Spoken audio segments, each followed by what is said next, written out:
Seltzer Kings. Podcasts. So this is weird. How you been, Veronica? Lie. I don't believe you're really interested. Next statement. Yeah, okay, I can understand that after what I did, but I'm sorry. I don't think you understand the rules of this game. You only get one lie. Okay, let me start over. 3 statements, 1 false. My name's Troy.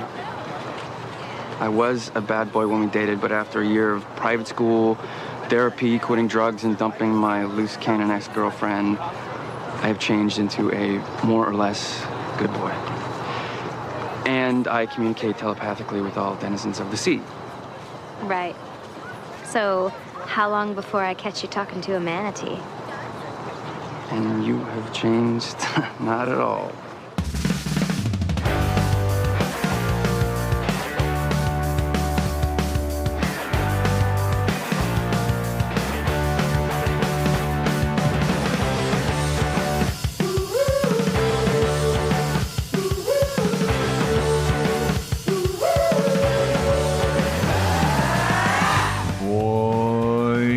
Howdy, everybody. Welcome to another episode of Boys Watching Veronica Mars. We're just 2 boys watching every episode of Veronica Mars for the first time, giving our review and our reactions. We are your hosts. I'm Joe Welke. I am Vance. And today we're talking about Season 2, Episode 16, titled The Rapes of Graff, directed by Michael Fields, written by John Enbaum. The original air date, March 29th, 2006, to an audience of 2.15 million people. And before we get into the episode, everybody, join our Patreon. We're taking care of freaks and geeks up there. We're going to be reviewing some more episodes of that. We got The Devil Wears Prada coming out this month. We've got The Death Becomes Her that came out last month, and all of our other movies, all of our other series that we've done on Patreon, Angel, Dollhouse, other stuff. We got the movies, Joe's Fashion Report /Corner, if you want to go back, watch that video series where I judged the shit out of some outfits. We got that going on. Join our Discord. The link is in the show notes. Have some fun combos in there. And I have an announcement. This is an announcement for the people that know and love and care about me in my life. The Welke Nation, I feel like you need to know this. I got the Baja Blast pie from Taco Bell, and I tried it. And let me tell you, pretty freaking good. Pretty freaking good. I've been seeing on TikTok and Instagram people poo-pooing the Baja Blast pie. It's a good pie. These people don't know what they're talking about. It's like a key lime pie.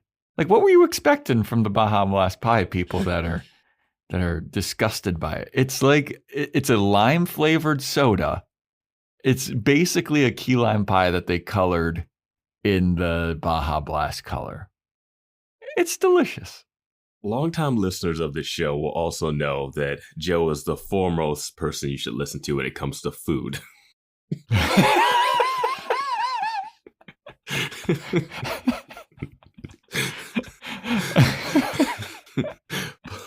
Plain burger, fry water Joe is the guy you should get your food advice from. If you are near a Taco Bell and they have the Baja Blast pie, go get it.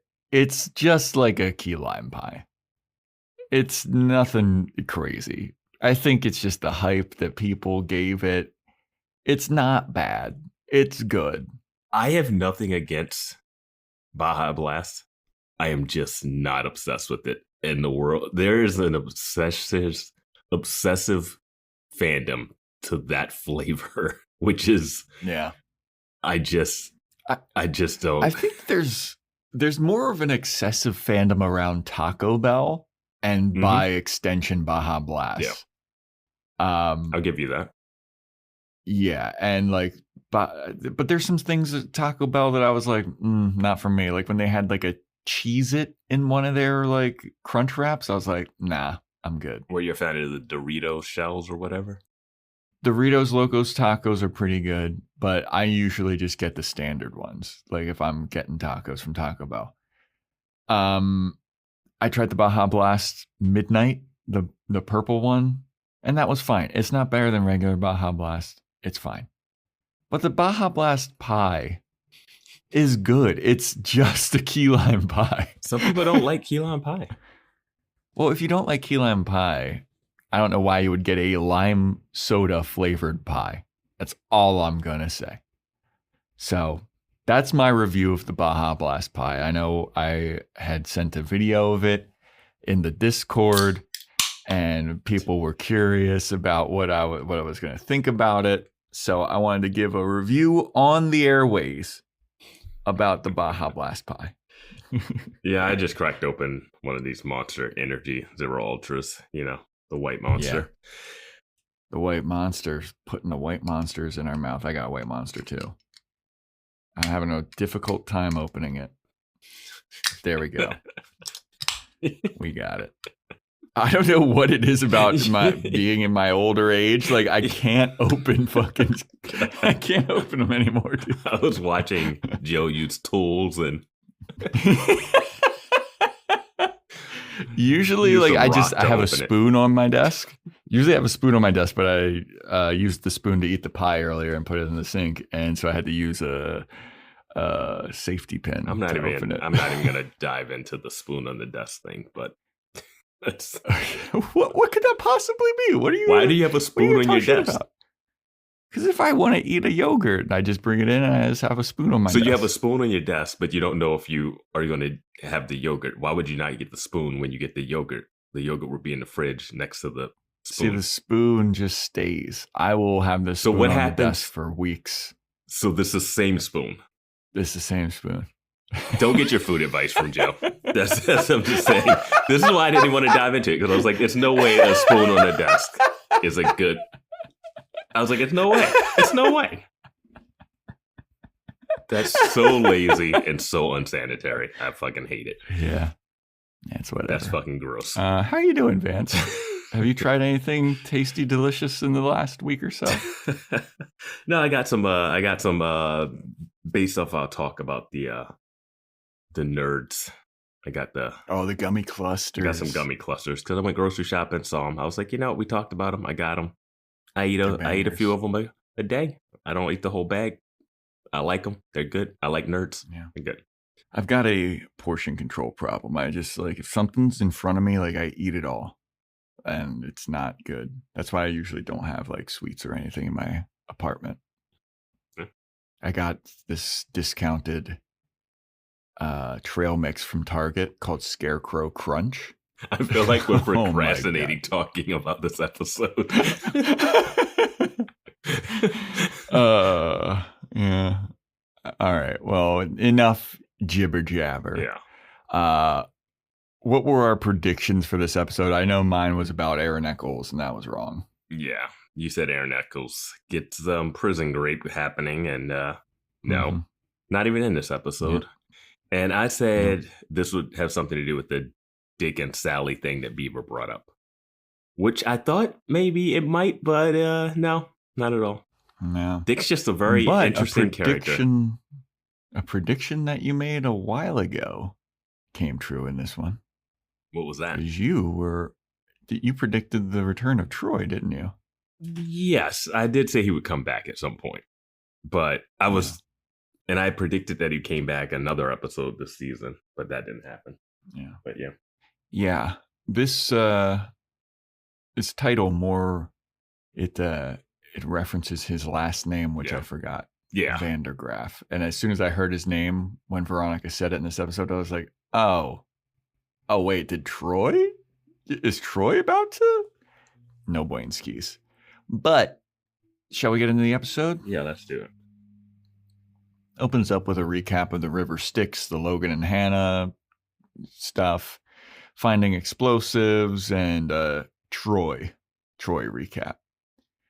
So we have a class. We're in class in Neptune High, and the class has been entered into Woody Goodman's essay contest, and everybody in the class has to write an essay about freedom, and the winner gets to go on an internship with Woody Goodman, and learn about civic duties and city planning and everything. And then you also get to be at the demolition of the Sharks Stadium or whatever. What? Woody Goodman's involved with some demolition? What? The winner gets to push the plunger and blow up the old Sharks arena? Uh-oh. How could this tie into the overarching story?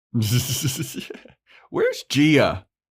It's a lot Gia of... has not been in it. That's interesting. This feels like Gia and Dick, they're not doing a lot with that. Yeah, I thought that they were going to be like coupled up or something. Yeah. But Dick is just out there being weird. So that class is over, and Veronica, she goes up to Logan, and she's like, "Hey, heard your case was dismissed. Are you happy about that? And how are you still going to be seeing Hannah? Because I know you were using her to get close to her dad." And Logan's like, "I haven't told Hannah that I can't see her anymore." And Veronica's like, "You are a piece of work, Logan." And Logan walks away. Then Wallace shows up. And Wallace is like, "Man, that guy, Logan, he keeps getting away with shit. I mean, my God, that guy is like a cat. He's got 9 lives." And then he talks to Veronica about how they're doing a Hearst College weekend tour visit thing. And Veronica's not excited about it. She's like, "I don't want to go to Hearst College because it's in Neptune. I want to go far, far away from here." And I was like, this is the first logical thing Veronica's ever said. It's no... Yeah, get out of here. We know she's not going to get out of here because show rules, but yeah, get out. But Wallace is super excited. He's like, "Look, even if you're not going there, it's a free weekend of just like hanging out at college. Like, it'll be fine." And Wallace is all nervous too, because he's like, "I don't know if I got the grades to get in, the SAT scores, but I've got all these extracurriculars, so I think I might be good." So it's like not a lock that Wallace is getting in, but he's kind of like, "I hope I get in here." Yeah, if they have a basketball team and he's the best basketball player in Neptune County. Yeah. So then we got Logan. He's walking outside, and Hannah comes up to him, and she's being all sweet. And she's like, "Oh, I can't wait to hang out with my big, strong boo bear, and I'm going to go sailing with him. And I can't wait to tell all the girls that I'm going sailing with a big, just got off of his murder charges, big boy." And then she's like, "I left a little surprise in your locker." And then Logan just turns around and curtly goes, "We can't see each other anymore." And she's like, "What? This is a joke? Because this is a joke. I'm waiting for the punchline, Logan." And he's like, "Look, you're a sweet girl, but I'm not a sweet guy. And you'd find that out eventually. So we can't see each other anymore." And he starts walking away, and Hannah's like, "Seriously, if this is a joke, you better be joking. You better hit me with the punchline, because I could really use a joke right now." Yeah. He's getting high fives as he walked out of a classroom. Not walking into school, but walking out of a class down the hallway. As if the word just came in that he got off and everyone's okay with it. It's just so quick and sudden. I mean, Wallace is so right, where he's just like, Jesus Christ, this fucking guy. Yeah. And it's not even like affecting his reputation. People are still stoked to see him and like, "Hey, what's up, Logan? What are you doing this weekend, buddy? You gonna go celebrate getting off of murder?" So the guy recanted his story, and the prosecution wasn't like, "Oh, there's still more evidence that we want to go with. That's the only thing we're going by again." I guess they didn't have evidence before. That's why I threw it out the first time. Yeah. All right. Sure. So now Cliff is looking like an idiot because Cliff was about to have Logan take that plea deal. Little did he know that this testimony was going to get recanted, and now he's off for good. Yeah, Cliff's going to look like a real idiot a lot later in this too. Oh, yes, he is. But I love Cliff. But yeah, so Logan dumps Hannah. Hannah thinks it's very sudden and he might be joking. She doesn't think he's joking, but she's devastated.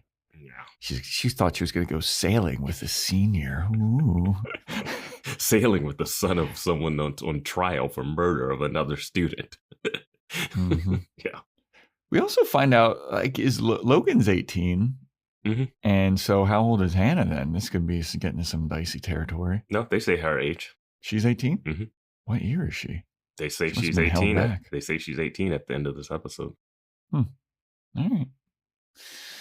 So we then go to the Hearst College tour. And you hear a voice. And you're like, that voice sounds a little familiar. Is that? No, it couldn't be. But it could, and it is. The tour guide for this Hearst College tour is Michael Cera from Arrested Development fame, Superbad fame, many, many other movies. This Is the End fame, where he plays just an absolute scumbag. Juno, Scott Pilgrim versus the World, great movie. Yep. Great movie. So he's guiding this tour. And he's like, hey, we're going to do a little icebreaker thing. Everybody pair up. And Veronica and Wallace are like, dope, we're going to be paired up together. And then Michael Cera's like, no. You have to be paired up with somebody that you don't know. And Wallace sees a hot girl and he goes, I'm going to go get paired up with her. I don't know her. And I was like, oh, so much for Jane. Yeah, I guess Jane's done. Yeah. And then everybody's paired off. Except for Veronica, of course. So Michael Cera walks up to her and he's like, hey, you need somebody to do 2 truths and a lie with? And Veronica is like, yeah, I don't really do this fucking icebreaker shit. And he's like, come on, 2 truths and a lie. And she's like, okay, my name is Veronica. I'm from Neptune, and I shot a man in Reno just to watch him die. And then Michael Cera's like, ha ha ha. They have a little banter. And he does it. It's like, my name is Dean. I go to Hearst College and I shot a man in Reno, not to just watch him die, but because it was fun or whatever. And Veronica's like, oh, it was a sell. His dad sells cars. And Veronica's like, that's the lie. He's like, oh yeah, it's Toyotas. So innocent banter there. And then in the back of my mind, I'm like, oh no, I know the title of this episode. Oh, Michael Cera's this guest star. Oh no. Yeah, I was getting full on Law and Order. Law vibes. and Order. Yeah. Yep. And then out of nowhere from the ether, a guy goes, hey, I'm supposed to be with this tour. And then Michael Cera's like, oh, cool. You can pair up with Veronica. You guys know each other? And it's Troy Vandergraff. And Veronica looks at him. She's like, no, actually, I don't know this guy. I thought that I knew this guy, but I don't know this guy. Troy's back, baby. Troy's back with his fucking Mad Magazine ass head. And so Veronica and Troy, they catch up, they're chatting. And Veronica's like, I don't want to ever see you. Why are you here? I don't like you. And he's like, look, I've changed, Veronica, since you last saw me. I ditched my girlfriend. I don't like her. We broke up. I knew she was bad news. I went to therapy. I quit drugs. And I'm not a bad boy anymore. He also went to private school. Boy. He did go to private school, like us. Which you had mentioned, why are all these kids going to Neptune and not private school? I don't know what private school he's going to that he's also in town and also looking at Hearst College. He might not be going to a private school in Neptune, because who knows where he's been hanging out, you know? Yeah, but his family lives. Is he going to a boarding private school? Or driving? He's commuting. Wasn't that the threat that his dad gave him? Wasn't he going to go to military school or something? No, he was sending him back to across country or something. Yeah. He came from boarding school. Yeah. To transfer to Neptune. I guess maybe he got sent back. But then he's just in town to visit Hearst College. All right. Yeah. All right. One of the preeminent universities in Neptune. Yeah. In Balboa County. Yep. All right. But he's a good boy now. And Veronica's like, I don't believe you. And he's like, please trust me, Veronica. I'm a good boy. I'm such a good boy. And Veronica's like, you're not a good boy. You're just water under the bridge. Now, my prediction was that he was going to come back and want revenge. That was my prediction. Yeah. And he does not seem to want that. No, he just wants to prove that he's a good boy. Mm-hmm. The way they kept saying that like bothered me. But anyway, so they're on the tour together. Hijinks will ensue. So we then go to Logan and he opens up his locker because previously Hannah had mentioned that she had snuck a present into his locker. And she's like, I gave you a present, but keep in mind, I gave you this present before I knew that you got off of your murder charges. So just know that going in. So Logan opens his locker and he pulls out a cake that Hannah has made him that has the Monopoly get out of jail free card like iced onto it. And he's like, oh, so cute. So cute. What a cutie pie making me a cake. I'm about to get charged with murder, but this is nice. There's a lot of sweets being left in lockers at this school. Oh, yeah. Must be a California thing. Because I never had. Well, I also went to an all-boys school, so. What, guys can't bake? Logan... Guys can't bake? What are you talking about? No. It's a woman's job. That is Joe Welke speaking. Joe Welke. The one with the dirty spoon on his desk.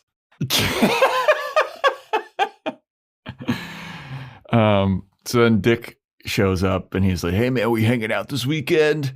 We're going to go out to this place. We're going to like skis on some broads. And Logan's like, well, what happened with you and Madison? And Dick's like, me and Madison broke up. And Logan's like, oh, cool. Because me and Hannah, we also broke up. And Dick is like, hell yeah, my dude. And he high fives like, we're just a couple single dudes going out. We're going to have a more fun time. We're going to party like Ozzy. All right. And Logan's like, hell yeah. Yeah, all right, Peter Goat. So Dick's stoked to be single. Logan's having some like, yeah, I'm single, but I'm not that stoked yet. Not that stoked about it. Just happened, my dude. Mm-hmm. Give me some time to breathe. And Dick mentioning that he's not with Madison was interesting because I was like, when were you with? I thought that ended during the winter thing. Like before that, she wasn't even with you. Yeah, because he was like trying to hook up with her after that festival, that winter carnival. Yeah. And she was like, no, I've been hooking up with like an older guy. Yeah. So I don't know why he's bringing it up now as if it's just happened. Yeah. Shows. Maybe he was just reiterating. Show logic. Yeah. So then we go back to Hearst University and Wallace and Veronica and Michael Cera. They're at a party. And what a great tour. I don't remember this being part of the tour for when I went to visit colleges, but TV show. What do you mean? Didn't remember what? A party? Going to like a party. That wasn't part of the tour. I did a sleepover at a school that I visited, but I think I was already accepted. So it was like a pre-visit stayover a night. Yeah. Okay. Well, I also was like, I don't know about this like stay over a night tour thing. Like I never did that. Yeah, I did that. Never once. Heard of that. Yeah. So they're at this party. And some dude is trying to hit on Veronica and be like, yeah, you're worth a lot of points. And Veronica's like, what are you talking about? He's like, oh, the points game. Like you'd be like the belle of the ball. You're a natural blonde. That's 50 points. You're shorter than me. That's 20 points. You got boobs. That's 30 points. You've got legs. That's another 40 points. And you're sassy. That's another 10 points. And she's like, so what is all this points thing about? And he's like, well, it's like if I bang you, I get all these points. And then Veronica's like, ew, gross. And she throws a beer in his face. And he's like, what the fuck, you crazy bitch? And then he tries to throw a beer in her face. And she does the fucking Denzel Washington, grabs it out of his hand and throws that beer in his face as well. And she's like, great, cool. You're a douchebag, Mr. Points Guy. And she starts to walk away, and the points guy grabs her arm, and then Troy's like, hey, from across the party, get off of her. And the guy's like, who the hell are you? And Troy's like, I'm the guy that's going to beat your ass if you don't let go of her. And then points guy punches Troy in the face, and Troy just goes comically falling backwards like a bowling pin. It's a silly punch. Yeah. Now, I have a hot take here. Okay. Veronica was wrong to throw the beer on him until he called her a bitch. Initially, he just is being annoying, drunk, and rating her by points. Yeah. And then he says, hey, you want to go, you want to hook up. He doesn't say, if I hook up, I get the point. He doesn't give the rules thing, but he's like, oh, you want to hook up. And she just tosses the beer at him. But she doesn't, she could just walk away from this conversation. Like, there's not, he doesn't have her cornered. It's a crowded party. I don't think she has to throw the beer. He's a douche. Not gonna take that away from him. But drunken douches at parties like this, she's done less at parties that she's been at with other high schoolers. Logan has done worse than this to her and has said worse to her, and she has taken it. But then when he calls her a bitch, sure, throw the beer at him again. But then she just walks away like nothing's I don't know. There's gonna be no consequences. Yeah. I just thought the first beer throw was a little aggressive for him being drunk and doing a really bad job of complimenting her. That could have just been, before we find out what it is, it could have been the worst game ever. Yeah. But also something, flirting game. Yeah, but also something that could have worked on someone like some of these other characters in the show, you know? Yeah, and he doesn't call her a bitch until she throws the beer at him. So he's already a douche. He deserves to get what he gets. But I think when she just initially hits him with the beer, when he's like, hey, why don't we do something? She could have been like, no, I think you should leave. But I think throwing the beer on him was a step above before this. Now, do you think that calling her a bitch was warranted after she threw the beer in his face? No. See, I think that's pretty warranted. I think if you're dude, that's pretty brutal. Throwing beer in somebody's face, you people talk about if he would have called her if he would have called her that without her throwing the beer and just saying no, I don't want to. Yes. Yeah. If she's no, I'm not interested, and then he says bitch. Yeah. No. But if she's throwing fucking she's physically assaulting him, I think bitch is a little warranted. Yeah, it just has extra weight. But guy's a douche. Yeah. Not defending him as a person, but I just think her first beer throw was unnecessarily there was a way to get rid of this raising guy. The stakes without reason. Yeah. Escalating it. Mm-hmm. Yeah, I think that he could have redone that with him being all right, fine, bitch. And then she throws the beer. Yeah. Then it's okay, cool. Yeah. But Troy tries to stand up for her and he gets decked. And then Veronica's like, what are you doing, dude? Why are you doing that? And he's like, I'm trying to prove that I'm a good boy. Trying to prove that I've changed and I'm a good boy. And Veronica's like, well, you're not a good boy. You're stupid. For now, you're not. You're just fucking dumb. The extras in the scene are just standing around too. Yeah.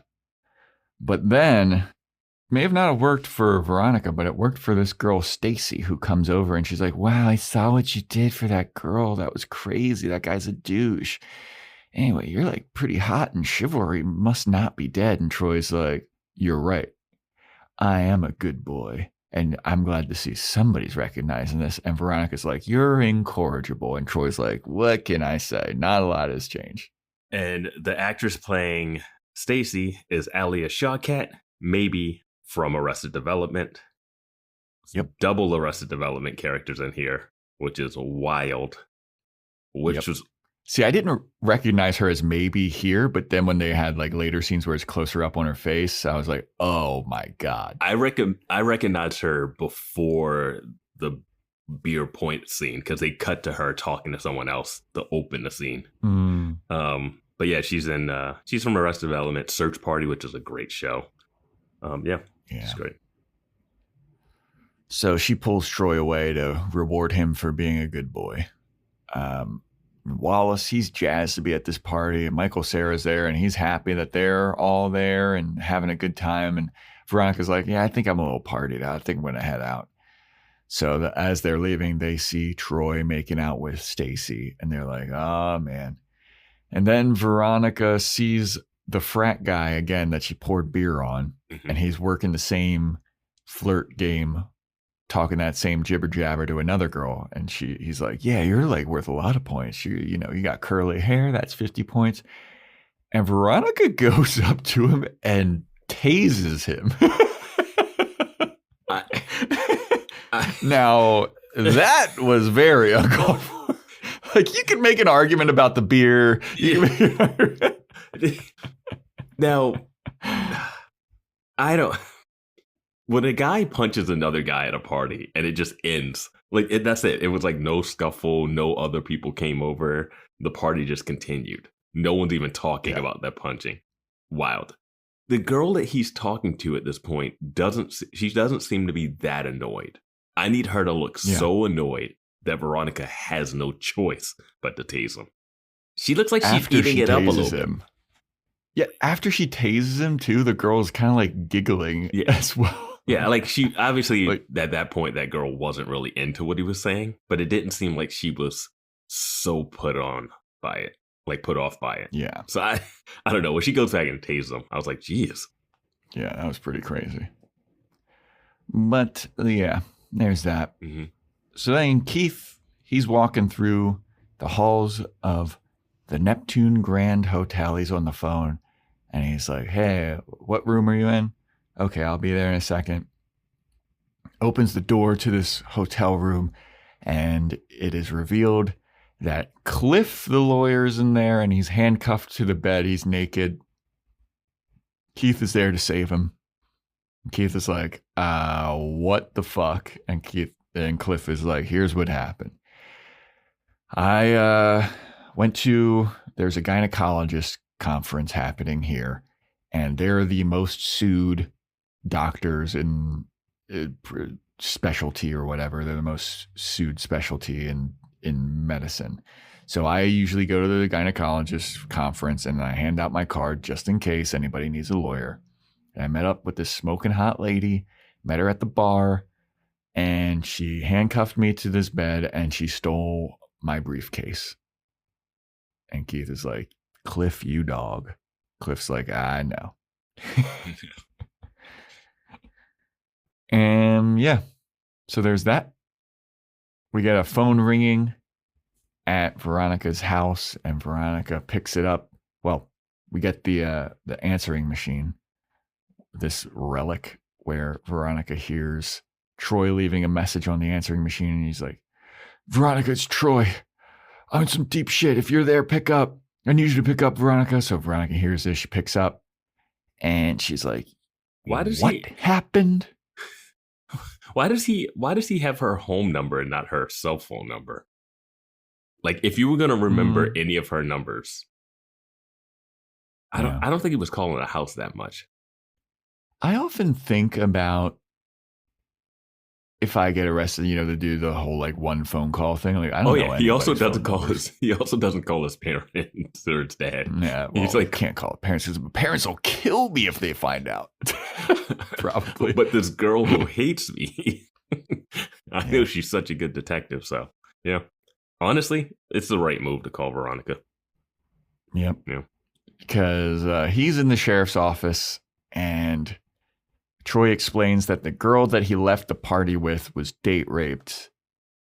She was roofied. Somebody hooked up with her and raped her and then shaved her hair off. And Troy's like, but I know this looks bad, but I swear I didn't do it. And Veronica's like, what? And he's like, and I need your help to prove that I'm innocent. And Veronica's like, good fucking God, dude. Are you serious? And Troy's like, yes. And Veronica goes, well, why are they suspecting you? And Troy's like, I was the last thing that she remembers before she passed out. But here's what actually happened is like, we went back to her place. We fooled around, just PG-13 stuff. Didn't go all the way, just PG-13 stuff. And then she puked. She puked on my clothes. I did laundry, washed my clothes. And now the cops are suspicious of me because it's like, why would I wash my clothes at like 3 a.m? There's all this evidence that could have been on my clothes, but it was literally like the only clothes that I had because I'm staying at this Hearst College weekend thing. So Veronica's like, so that's what happened. He's like, well, she puked. I cleaned her up too and tucked her in. And then I left to do my laundry. And that's all that happened. And I need you to help me. And Veronica's like, all right, fine, I'll help you. You skipped over. And Veronica's like, you skipped over one of the most damning things for me, which was when she goes to the police station. We see Sheriff Lamb in the back, and Troy is saying that he's being charged with date rape. And Sheriff Lamb comes over while Veronica's standing there, and he goes, oh, when they use roofies to knock them out and then shave their head afterwards, we drop the date part. Like really coming down hard on Troy. And my response to that is fuck you, Sheriff Lamb. Well, always fuck Sheriff Lamb. You can't come down hard on a date rape case next to Veronica freaking Mars the way this show started. And there's just no reaction from Veronica to this. She's just focused on Troy. Like, how could you? And I mean, you have to. You have to throw something at Lamb here. Yeah. This is the guy. This is the guy who let you. Like, I don't know why Lamb all of a sudden is like really pissed off about this Troy guy. I'm like, Troy's one of the 09ers.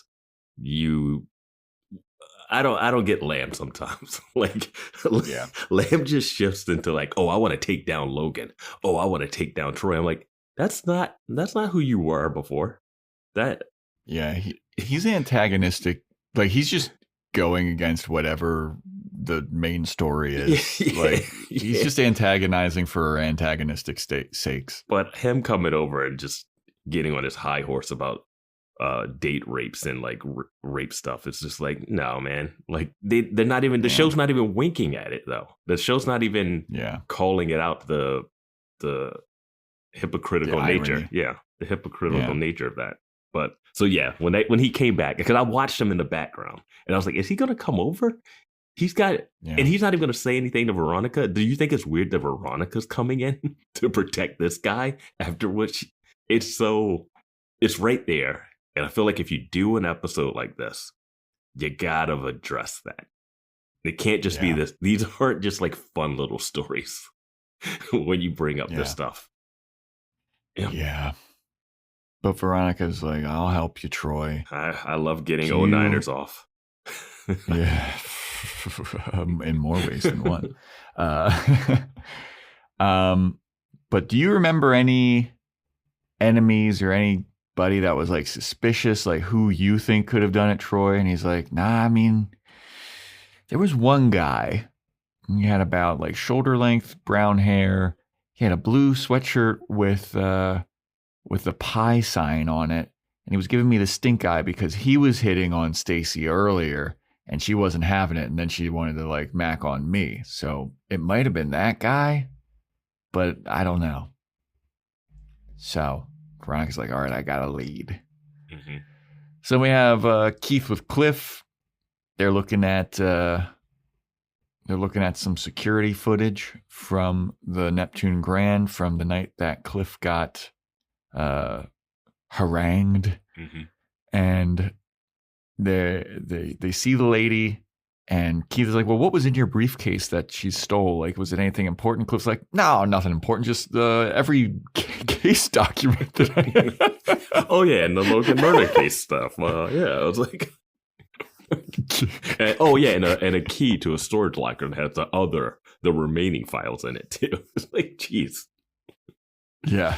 But he's just like, no, it wasn't anything important. It's just like my livelihood. Mm-hmm. But it's fucking whatever, yeah. You know, the thing people trusted me with.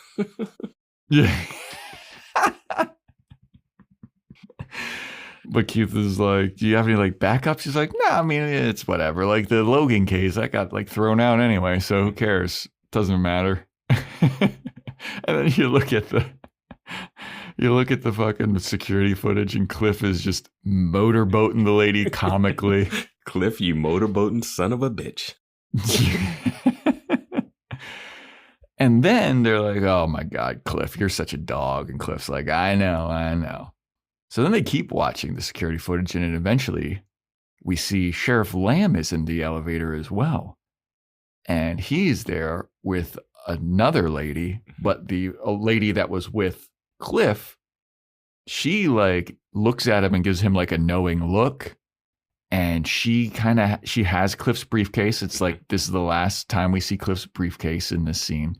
But she gives Lamb like a look, like a little winky, hey, job accomplished. And then we see Sheriff Lamb hooking up with a lady. And they're like, Jesus, Sheriff Lamb, you're also a dog. And at this point, Veronica has come in. She's Googling something else. And Veronica walks into the room to watch some of the security footage. And she's like, oh my God, I know that girl. And Cliff and Keith are like, who is she? And she goes, she is in my class. Her name is Madison Sinclair. And I was like, good God. Jeez. Like, why, man? What is going on at this police station where they're dating these high schoolers? What is happening? Are we sure that Neptune's not on top of a hellmouth? Are we certain? Honestly. Because when this thing was happening, at first I was like, oh, is Sheriff Lamb, did he hire this lady to get the briefcase so that he could That's what I thought. Get the trial going again? I was like, I don't know why he would do that necessarily. And then it's like, no, none of that matters. It's all about him hooking up with Madison. I was like, oh my God, why is this happening? Yeah. And why has this been teased for like episodes? Yep. I put it all together this episode where she's like, I've been hooking up with like an older guy. Yeah. And then you see it's Sheriff Lamb. I was like, oh. And I'm like, what are we doing? Why are we doing this? What? It's going to pay off to something, maybe. I don't know, man, because they lost the tapes, the Lily Kane sex tapes. They lost Duncan Kane. Like, I think this is a lot of strikes on Lamb. I mean, just... Yeah. I don't know, man. I mean, they ousted Keith as the sheriff. Mm-hmm. How has Lamb not been ousted for like all of the fuck ups that he has been? I mean, God. Yeah, because I mean, this is the problem. I mean, a girl was murdered, and Keith decided to go after the family or question the family. So of course he needed to be ousted. A school bus has been exploded full of kids, and a baby has gone missing, as well as the son of the girl who died last season, or the brother of the girl who died last season. But no, it's fine. It's fine. Yeah, Sheriff Lamb's fine. Yeah. He's doing a good job. Yeah. So, yes. Now, Keith and Cliff, they have like some information. They got some intel about Sheriff Lamb and his proclivities. So Veronica goes to the frat house to investigate. She looks at the frat like picture. What is the thing called?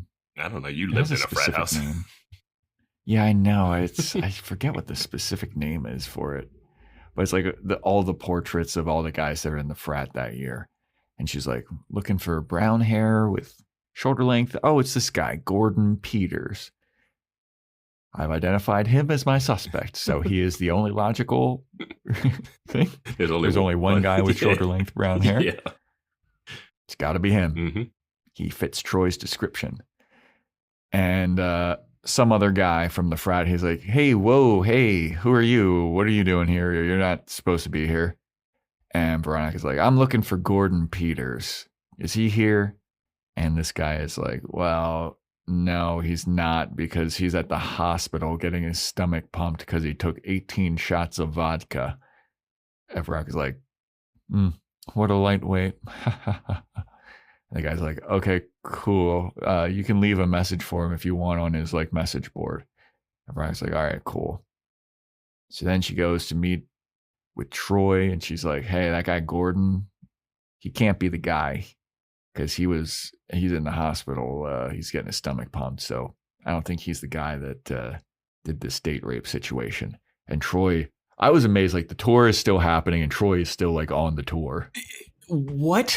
I was like, yeah. You don't hang out on the campus. Like, Yeah, no. You go to a coffee shop, you go to the mall, you get away from. You are not on that school's campus, and everybody in charge of that school, the teachers, the dean, they should not allow you to be on that campus while the investigation is going on. What is happening? Right? Yeah. Troy's just like sitting on the outskirts of the tour, and he's like, I can't really I don't want to be in the tour because everybody's giving me looks. So, it's like, yeah.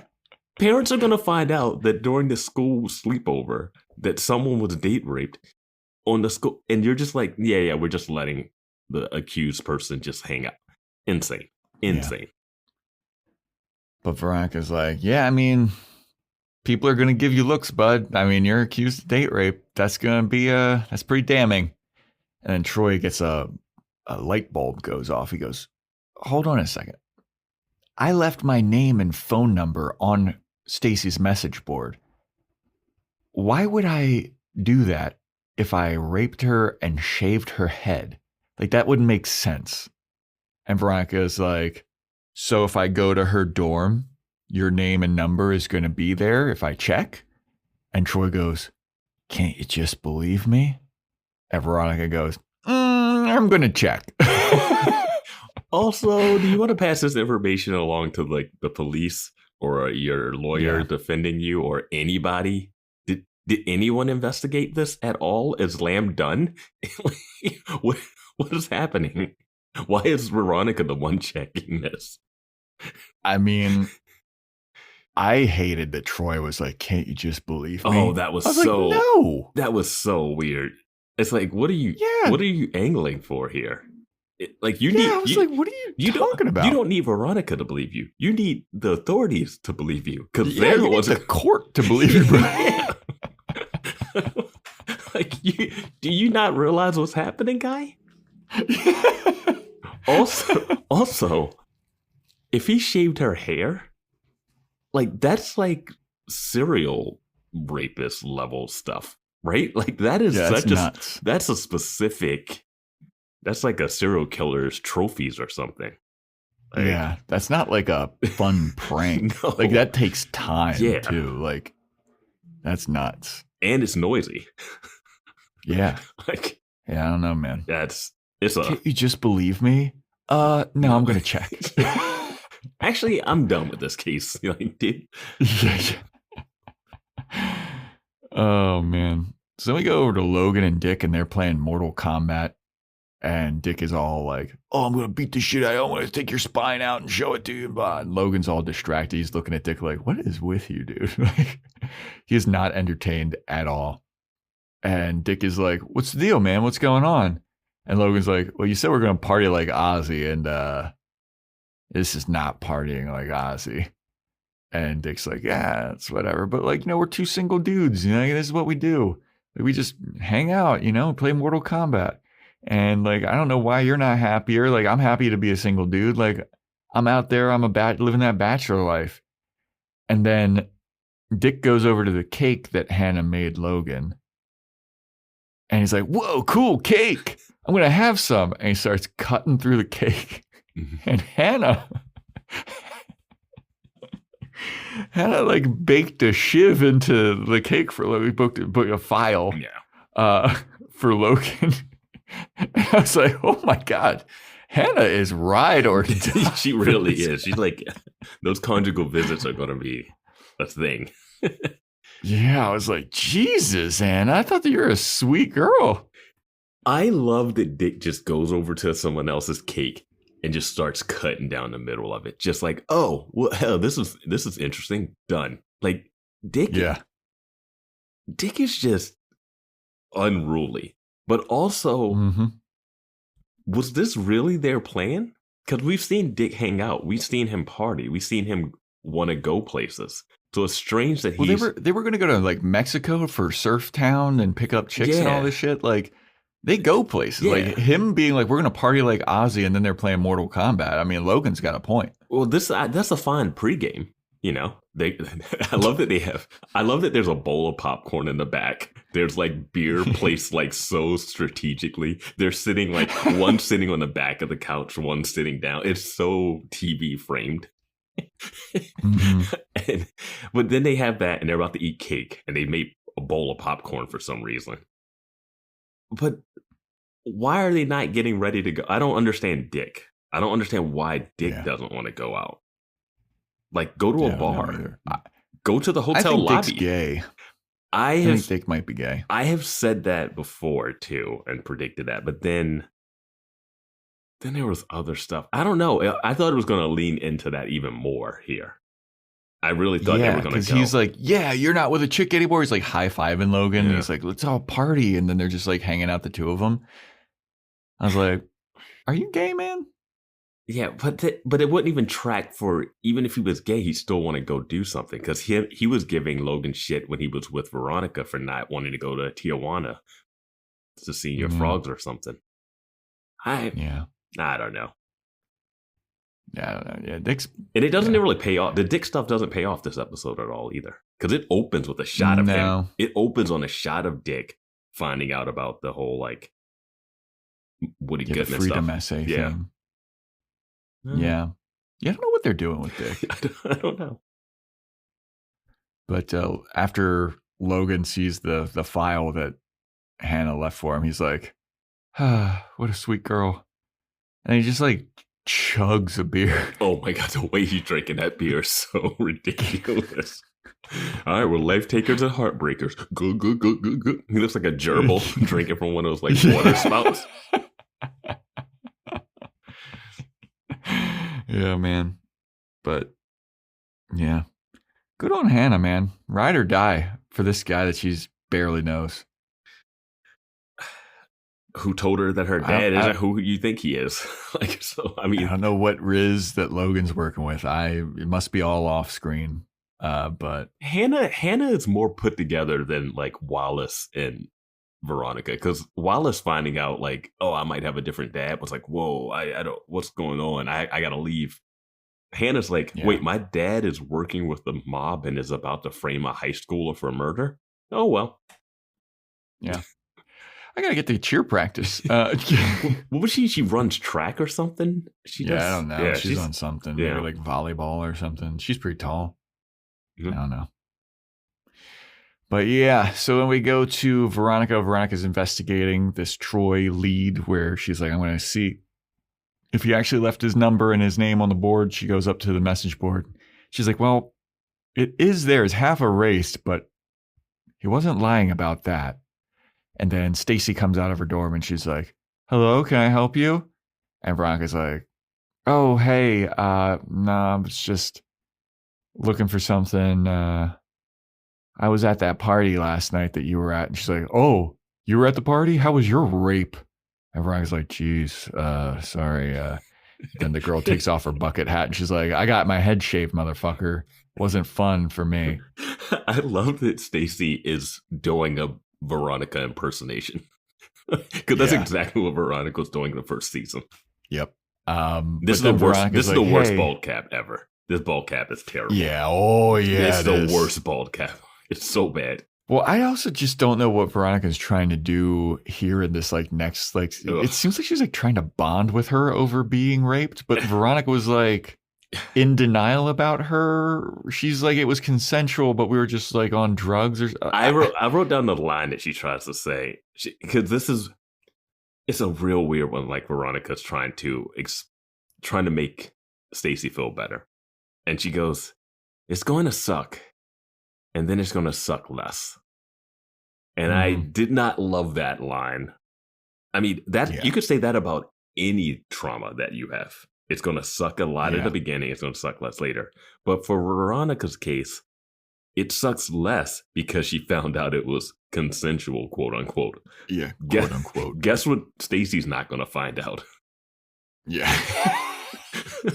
You know what I mean? Stacy's going to find out. Yeah, no, you're absolutely right. The love of her life was actually like, oh no, this is good actually.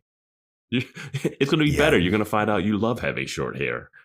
Like what? Yeah, I was just like, what are you trying to do here, Veronica? I understand wanting to say something, but her story is so different and convoluted that she can't fully play like she had the feeling of it, but they took it away from her the way it's resolved that I don't know if she gets to be I don't know. I didn't love it. I don't get it. Yeah.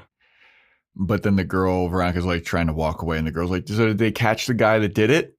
And Veronica's like, I mean, it's like complicated. Like, it's a lot of he said, she said stuff. And she's like, I don't know. And the girl's like, well, I know who did it. mm-hmm. And I want fucking righteous justice. My head's been shaved. Like, that was the thing that she like was harping on. Yeah. And Veronica's like, yeah, I hope justice is served. I hope they find it. And then the girl turns and she's like, what's this package? And Veronica's like, I don't know. That was there when I got here. And the girl opens it up, and it's a shoebox filled with hair. And Stacey's like, oh, great. Oh, this is just great. But she looks a little closer, and then another girl shows up, and the other girl's like, hey, what are you doing? And Stacey's like, oh, this girl's just like looking for something. And she said that she was at the party. And this third girl is like, yeah, she was at the party. She was with Troy, the rapist. And Veronica's like, oh, geez, this is not a good look now. Geez. And the box, of hair is not her hair. Yeah. Yeah. Stacey's like, this isn't my hair. Mm-hmm. But yeah. Veronica's face when that girl says, hey, she was with him. Veronica is like, yeah. Uh-oh, let's go to commercial break. Veronica is like so like not shitting herself. She's just like, yeah, whatever. But yeah, it's crazy to send her a box of hair after this. This next scene is crazier to me. When Veronica goes to the wig store. Because there's only one? I guess so. This is Neptune's a one wig store town, Vance. This is before Amazon had its full domination, because it'd be no way to track this down. They could order it from anywhere. Yeah. But yeah. Veronica goes to this wig store and she's asking the wig lady behind the counter, like, hey, and her like voiceover's like, all right, time to turn in this Emmy performance. Mm-hmm. And she's like, hey, I'm looking there's a girl that like bought a wig here. And the lady's like, you're going to need to be a bit more specific. Mm-hmm. This is a wig store. Lots of people buy wigs here. Mm-hmm. And then Veronica goes on about this whole thing about like this girl ran away and she's given up on life and we don't know where she is. And we just want to find her. We want to bring her home. We're all worried about her. And she's like on the verge of tears. And this dramatic music is swelling, and Veronica's and the store clerk lady, she's like buying it, and then Veronica goes, "She's my sister," and then the store clerk lady looks at her like, "Ain't no fucking way she's your sister," and Veronica's like, "What?" And the store clerk lady goes, "Well, the girl that bought the wig was Hawaiian, so definitely not your sister." And Veronica just goes, "Oh," and then leaves. Yeah. Which I thought was hilarious. It definitely felt like a scene that they teed up to be like, hey, Veronica can act, right? Let's have her act. like Kristen Bell is an actress. Let's have her act in this scene. But then the story just went all over the place. She was like, yeah, I don't know her name. It's my sister. She's on the run. She has cancer. Like it was. Yeah. Well, it was also just like. I think she could have just looked over the shoulder and just seen it. This is like such a funny scene with this like sarcastic, dramatic swell. Uh-huh.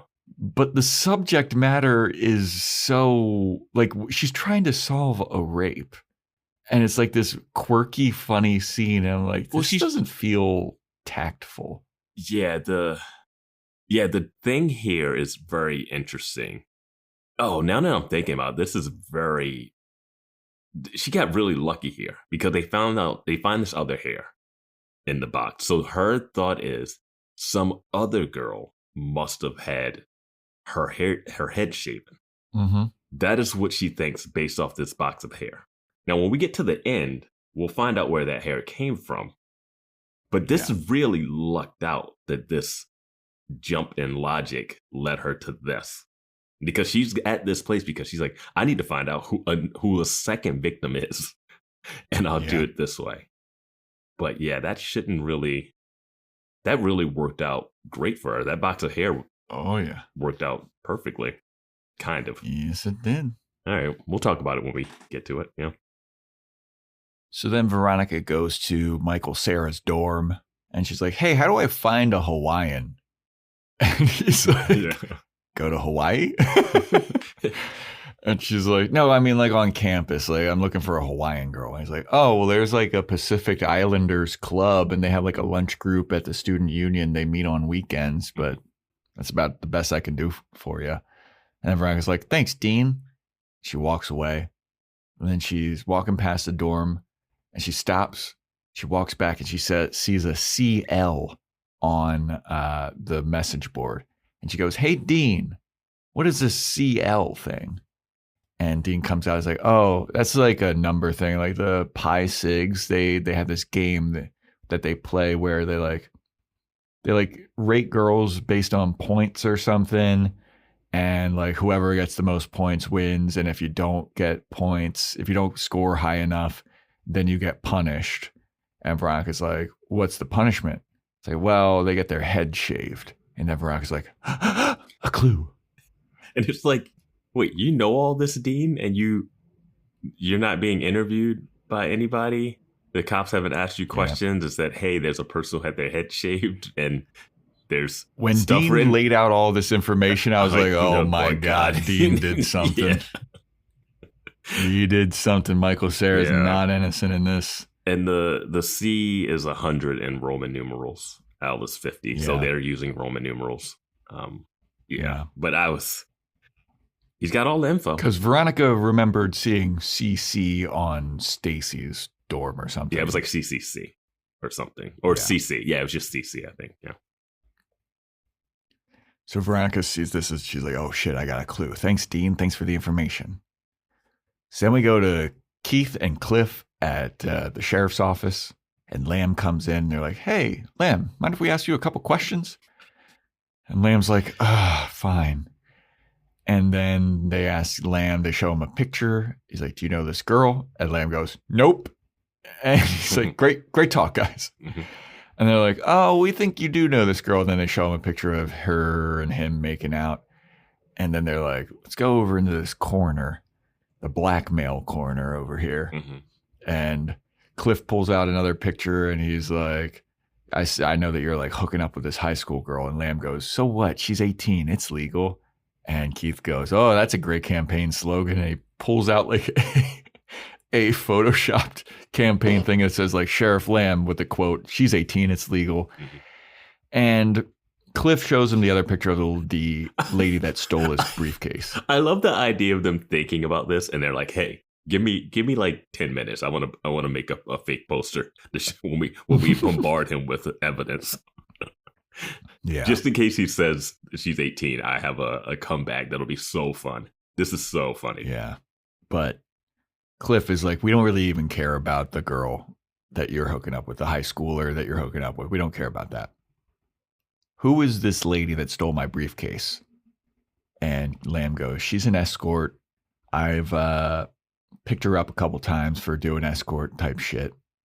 And that's all the information I got for you. And they're like, all right. Thank you, Sheriff Lamb. Pleasure doing business with you. They walk away. Sheriff Lamb tears up the picture of him with Madison. And that's that. Yeah, he says the escort goes by Sugar Jones. And then that's all the information they needed. Sugar Jones. That's all the information they needed, and they left. And I do think I might have had the 18 based off of this line from Madison. It might have. Yeah. I don't think we know how old Hannah is. Hannah's probably 17. Hannah's a sophomore. She's a sophomore. She's two levels below? Okay. Yeah. That's what I'm pretty certain that. Yeah, a sophomore. Yeah, she's a sophomore. I just saw it on. Okay, so 18. This is what I got. I knew they mentioned some girl being 18, and it was Madison. Yeah. Okay. So anyway, Lamb's Wallace, better than Leo. Lamb's better than Leo. True. in this instance, Lamb's slightly better than Leo. But I would think if we're measuring the horrible people of Neptune, Lamb is the age difference on the up and up. But the age difference would be bigger. Madison would be 18, but Lamb is definitely older than Leo's 20. 21 or 22, whatever. Yeah, it was. I think he was 21 when Veronica was 17. Yeah. Lamb is like 35 and Madison's 18. Yeah. Anyway. And Logan, I would guess, is 18, and Hannah, I would say, is probably like 16. 15, 16. 16, probably. Yeah, whatever. Anywho, we got Wallace. He's touring the frat house, and it's all just a ruse so he can unlock a window for Veronica to sneak in. And Veronica goes into the basement, which I don't finds the board with. I don't get why he needed to. I understand. I like the look of this. I don't understand why he needed to unlock the window for her to sneak in, because we just saw a scene where she walked through the front door. Well, the guy said, "Hey, you're not allowed in without an invite. Vampire rules." Yeah, but she could still she's still coming in without an invite again. Yeah. It's like she could have just walked in after he walked through. I mean, I don't know why she couldn't just be like, "Oh, I was here with Alex or something," and like just make up some name and be like, "I hooked up with this guy and I'm honestly, doing a walk of shame or whatever." Yeah, honestly, just throw on a big t-shirt and just walk around the place. Yeah.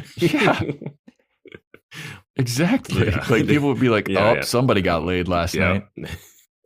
That's all she needs to do. Yeah. But I love that, like, he's walking through, he's unlocking a window so she could sneak in. You're like, all right, sure. Remember when she used to have disguises? Remember when she had like a brown wig and glasses? And oh my God. Yeah. She did that whole like video game tournament thing. Yeah. Now she's just unlocking windows and sneaking I in. wish he would have tried to be like a new pledge with a fake mustache. The glasses with the big nose. Yeah. I'm Ronnie. But so she sneaks in, she goes to the basement, she finds the board with all the hookup stuff, all the like the contest that Dean was telling her about. Takes out her Nikon, takes a bunch of pictures of the board. And the one guy that was hitting on her that she tased said that he's got a picture of Veronica. He's like, "Yeah, I hooked up with this girl." And she's like, "Nobody hooked up with me, these lying sons of bitches." And she sees that this guy, Iceman, he got like 300 points or something. She's looking at all the scores and everything. And then Iceman and Gordon, they come downstairs and they're like, "Hey, what are you doing here? You're not supposed to be down here." And Veronica's like, "Oh yeah, big talk for you guys. You're all rapists."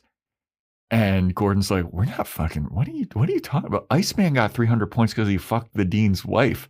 And Iceman's like, "Shut up, bro." Insane line. Yeah. And then Veronica turns her attention to Gordon and she's like, "Oh, Gordon, what happened to your rock star hair? It looks like you got a shaved head. What happened to you?" And he's like, "I'm not telling you. I don't have to tell you anything." And she's like, "All right, well, you're a rapist." And then the guy that she tased comes downstairs and she's like, "Oh, and this guy, you need to shave his head because he said he hooked up with me and none of you hooked up with me." And she leaves and it's just like, oh. This guy's name is Bird Dog, the guy that she tased. Yeah. Because at first Veronica doesn't take her photo off the board. She like leaves it when she's about to sneak out. But I was like, why would you not take your photo off the board? But she obviously left it there because later in the scene, she gets to dramatically take it off when the guy that she didn't know previously was going to come downstairs comes downstairs. Yep. Also, Veronica has learned absolutely zero from what happened in River Styx. You're trapped in a rapist frat house's basement. Wallace might be still upstairs. I don't know what he's doing. He might still be taking a tour.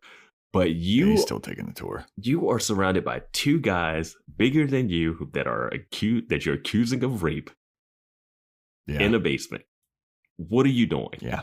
Did you not learn your lesson at all? Yeah. She does not play the like demure, like, "Oh, sorry, I was just like, I was looking for the bathroom or anything." Yeah. She's just like, "You're a fucking rapist." The guy's like, "No, I'm not." And she's like, "Well, then you're a rapist." They're like, if we were, then what would we do? Be like, "You caught us."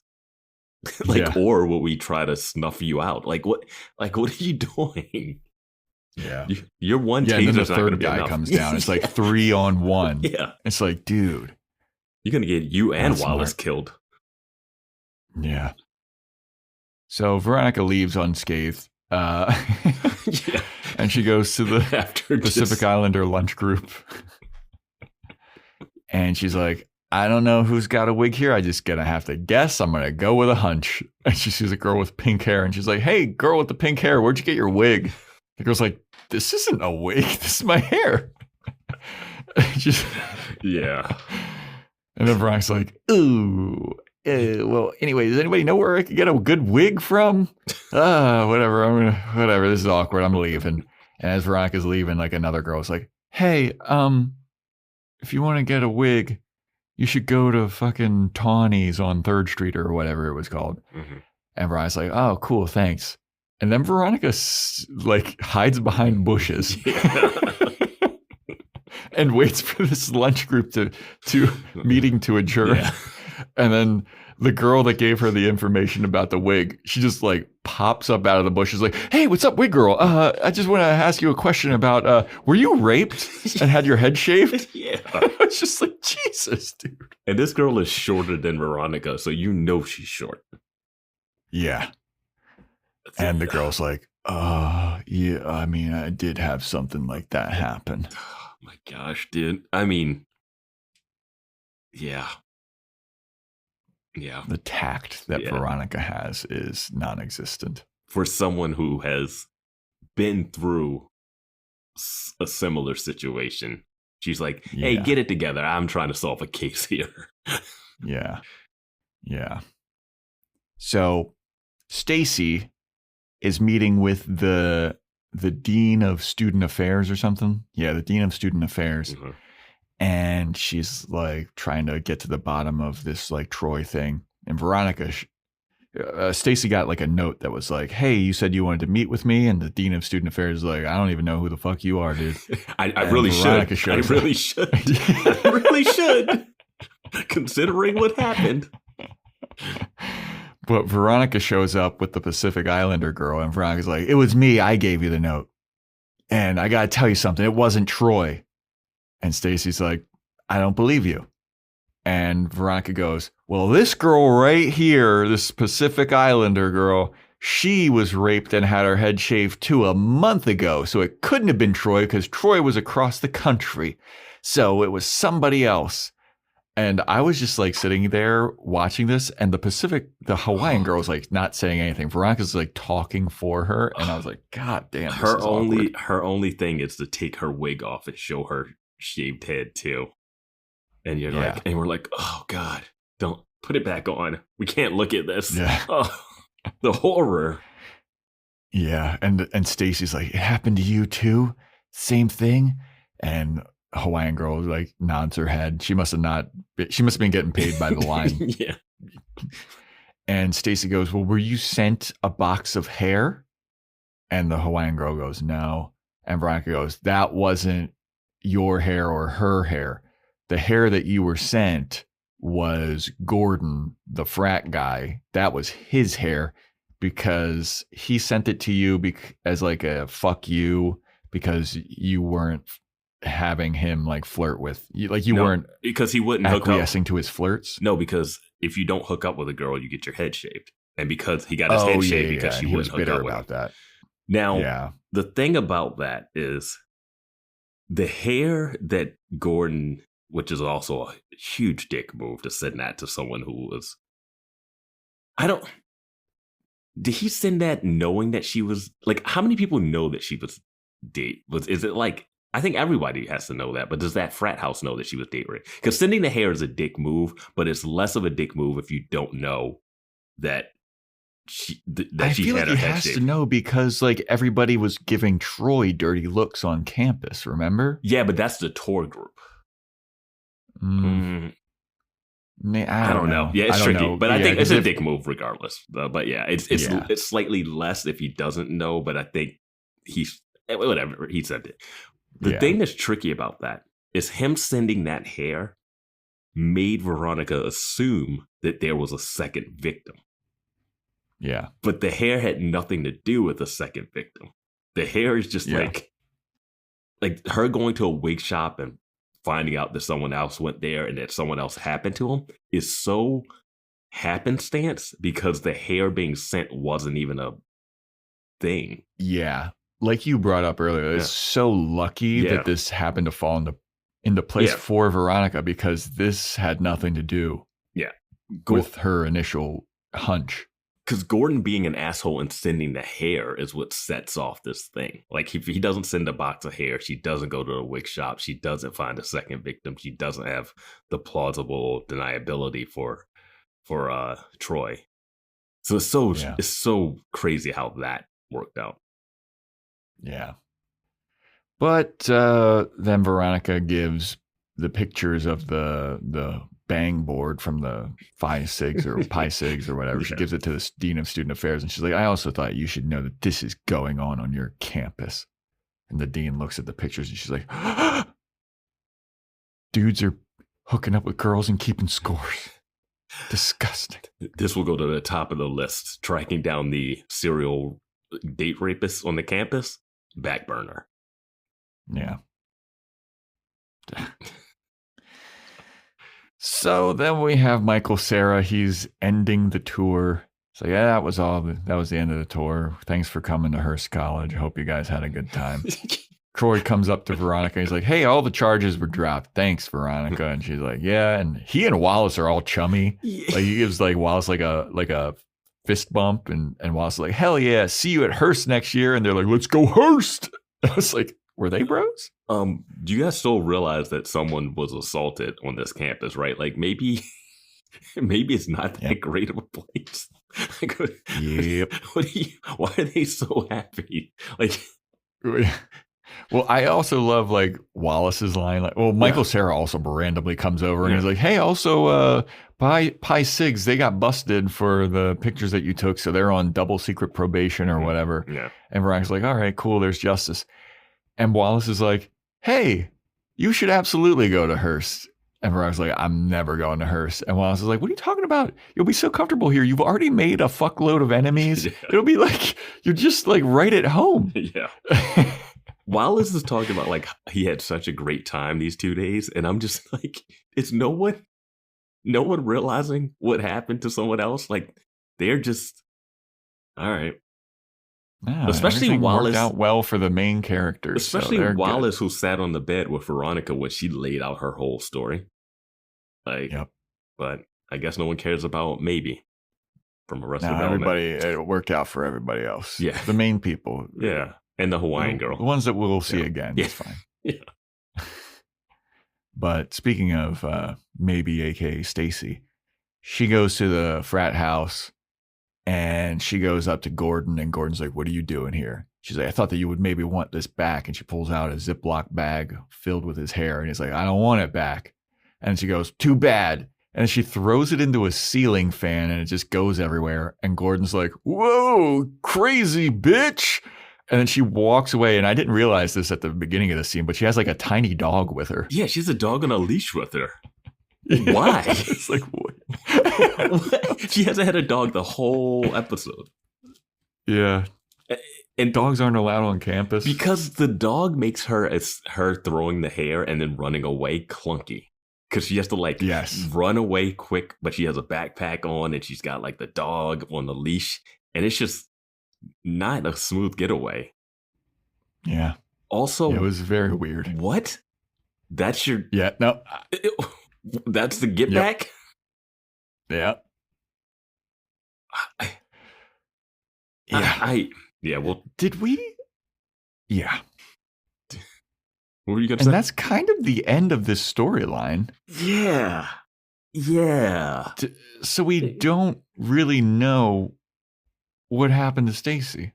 Because there was a moment where they are all talking on campus, and Michael Cera character comes over and he says something, and Veronica goes like, I don't know, and she walks away, and I was just waiting for that Columbo double back where she's like, one more thing, you knew about this stuff, you knew about the shaved head, you never got into that. I was waiting for it to be a Michael Cera thing, and I thought it was going to be like really weird too. Based off of Arrested Development tie-in where he likes his cousin maybe. But I was just like, oh, it's definitely going to be Michael Cera. We gotta get him, right? And no, And maybe they go to Hearst College next season and then they find out something. But this episode ends with a serial date rapist stole on the loose at a college. And Veronica's not at that college to like search it out. What? Just date raping and shaving heads just on the loose. On every month, it seems like he's going to do this. What are we doing? The student affairs lady is not like on this. Like the cops don't seem to care. I just like this is a different level too. He's shaving heads and doing this. Like this is that's psychotic behavior. This will step up a level too. Like you have to. This needs to be all hands on deck here. And Wallace and the other guy like, hey, I can't wait to come here. Like what? And the payoff is that she throws some hair at the guy who didn't do it. Yeah. Who just the guy that was mad that she turned him down.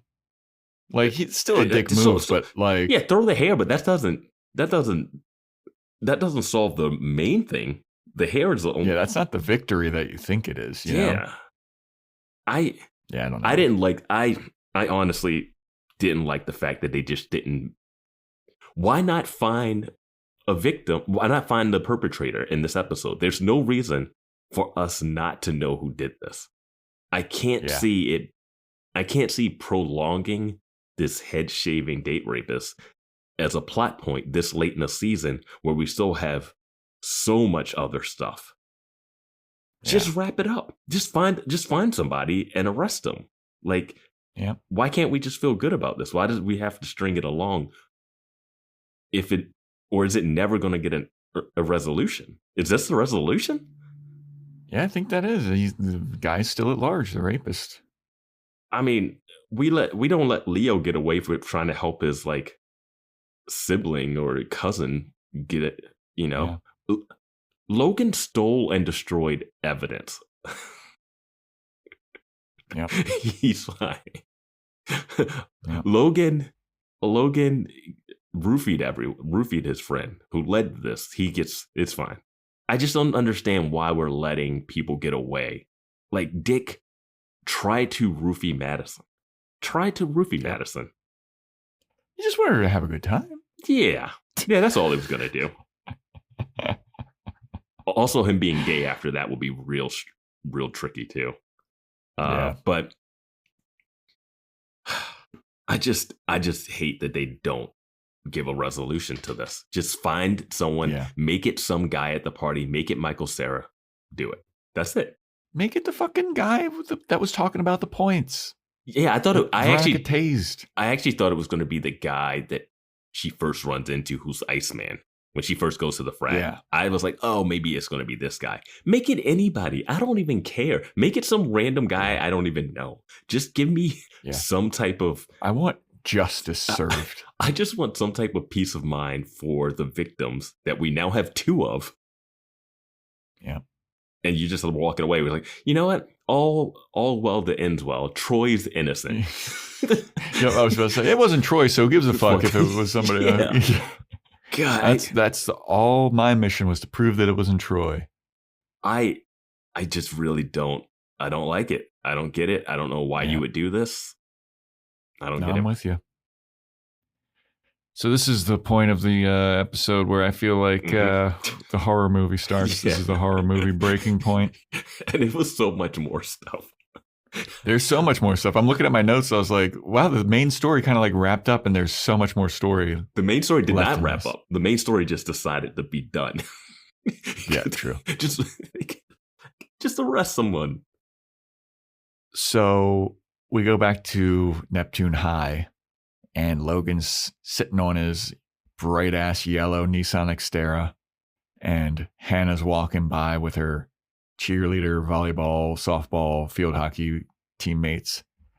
And he just runs up to her and blurts out, "Your dad dropped his testimonies so I would stop seeing you." And the rest of the girls look at Hannah and they look at Logan and they're like, oh shit, I am not wanting to be a part of this. And they walk away. Awkward. Yeah. And she's like, well, did you ask me out because you wanted that to happen originally? Is that why you originally started talking to me? And then Logan goes, yeah. Can you forgive me, though? Because I actually ended up liking you. And Hannah's like, yeah, I guess. Yeah. And then they embrace, and that's that.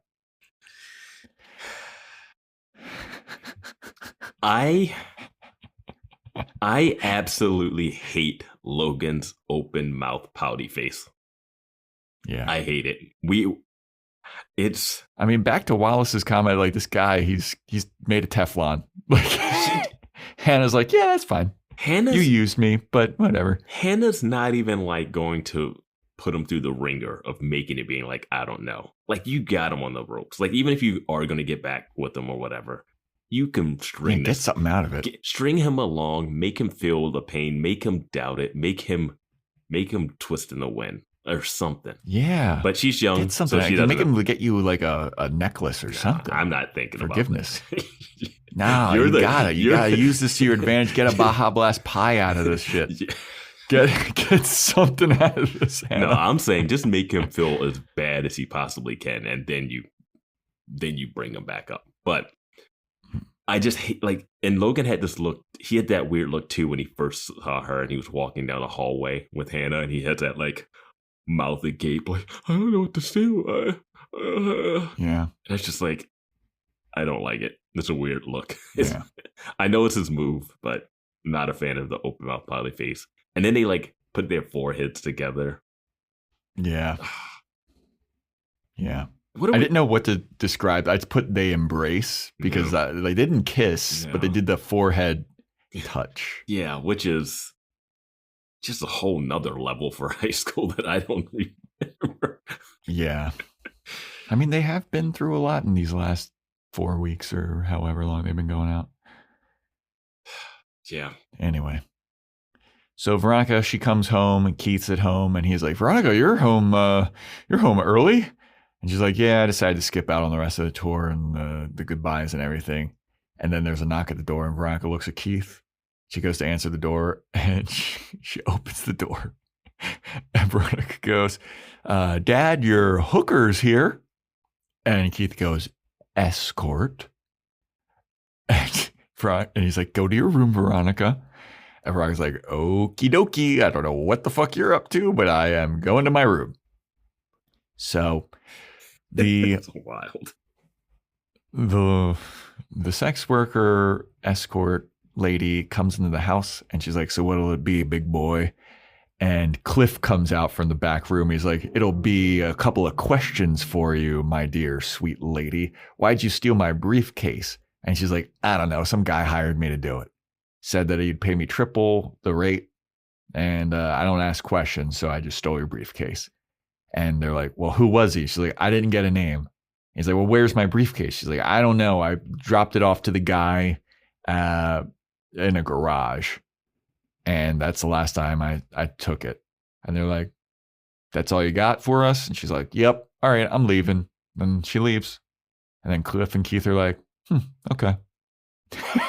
The weirdest. They didn't find out anything. Nope. Well, they found out that somebody hired her.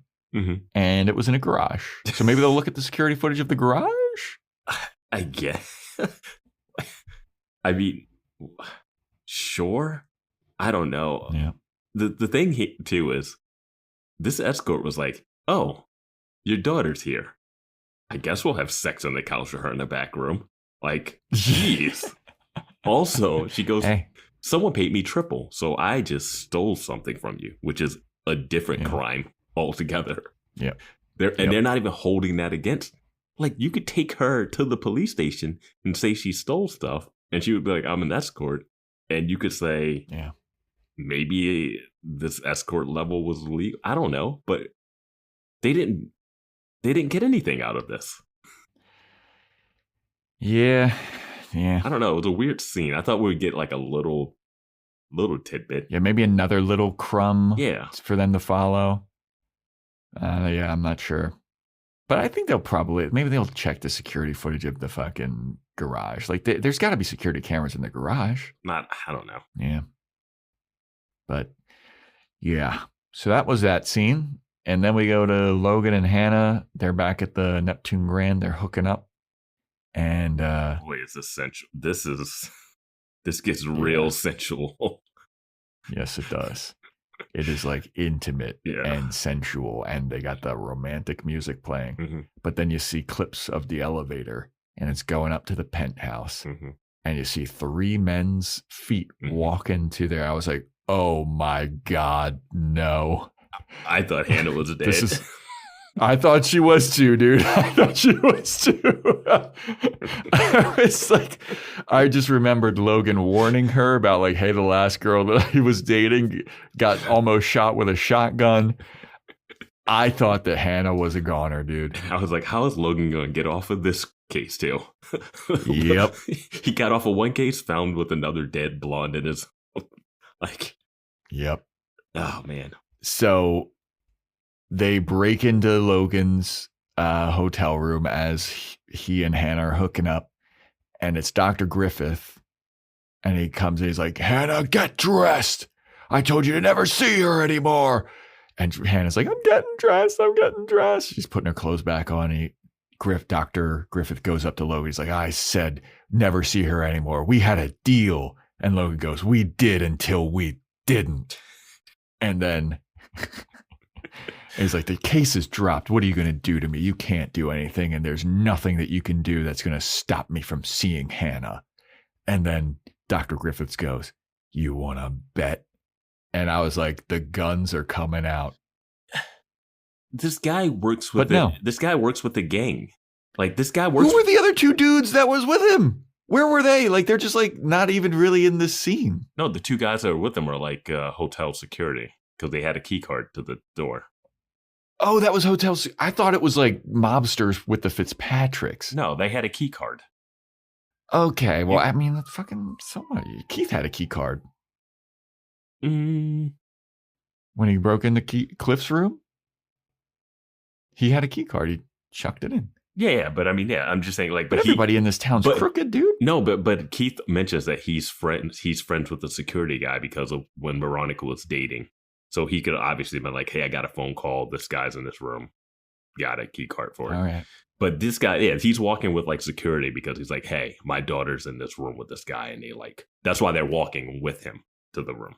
Okay. Yeah. See, I thought because he's in with the Fitzpatricks, it would have been like, but with him, and they're going to like beat up. I thought the end of this scene when he goes, want to bet, Dr. Griffith was going to leave with Hannah. The 2 guys were going to come and rough Logan up. But instead, Logan just grabs his shirt and sniffs it. It's so weird. My favorite part of this scene is the doctor's like, Hannah, get your things. And then Logan's like, don't speak to her like that. Like, what should her dad say to her? What do you mean, don't speak to her like that? That's exactly what he should say. Get your stuff. Like, don't hook up with this guy who was using you, for one. Like, regardless of what I'm doing, I watched him with this other lady earlier. He's been like sending emails and framing. He is using you, Hannah. Like, this is, I might be a bad guy. I might be trying to frame him to get out of some debt or whatever my Fitzpatrick thing is. Whatever. And then when he's like, oh, you want to bet? I'm like, Logan, you know that he's with the Fitzpatricks, and you saw what the Fitzpatricks were about to do to Veronica.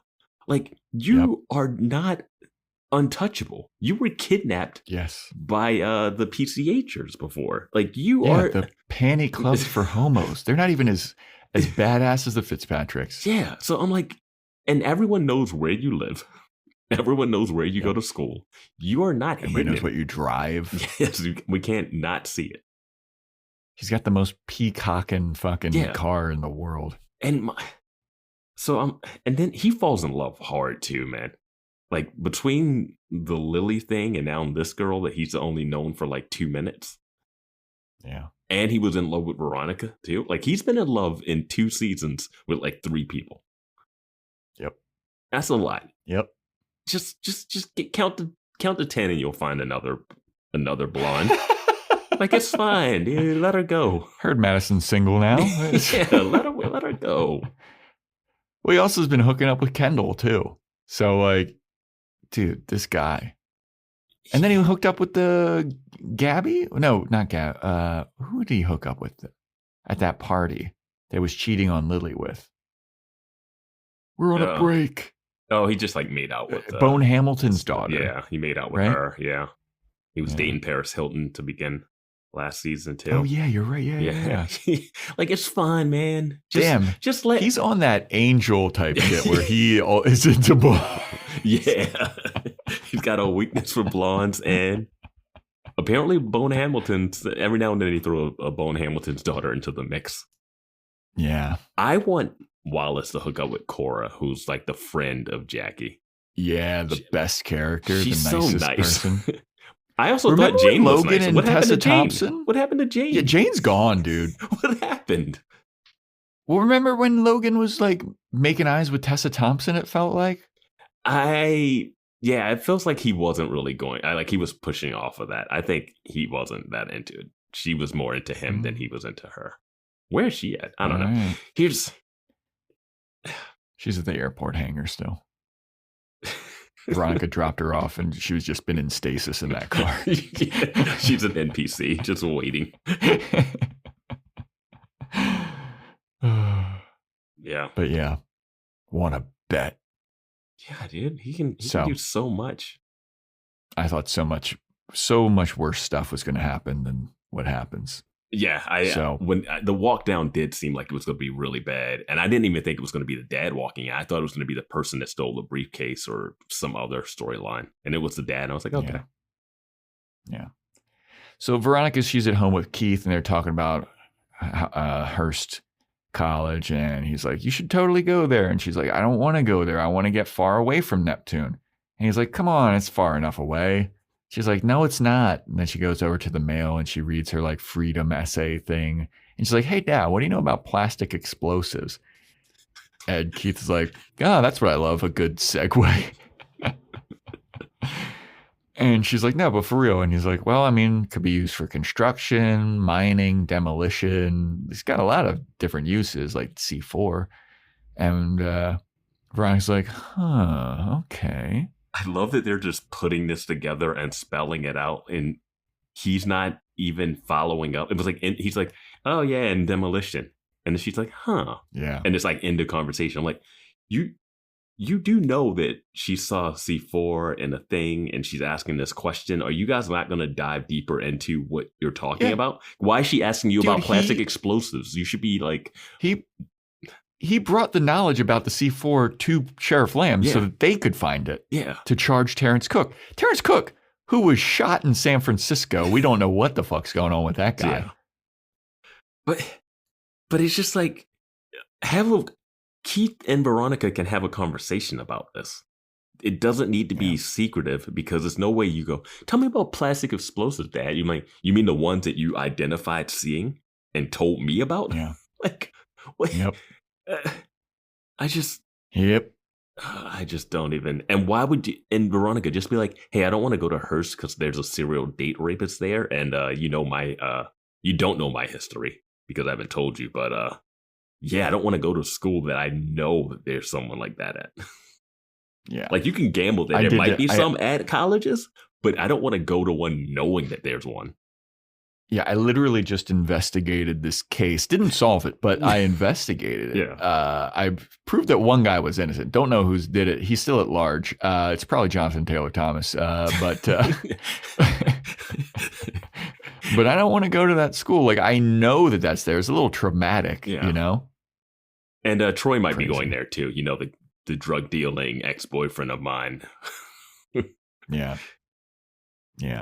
But go to school the next day. Wallace is all jazzed because he got a scholarship from Hearst College. And he's like, "I'm fucking totally going to Hearst, man. That shit was dope. Nobody was date raping me, so it's fucking sick."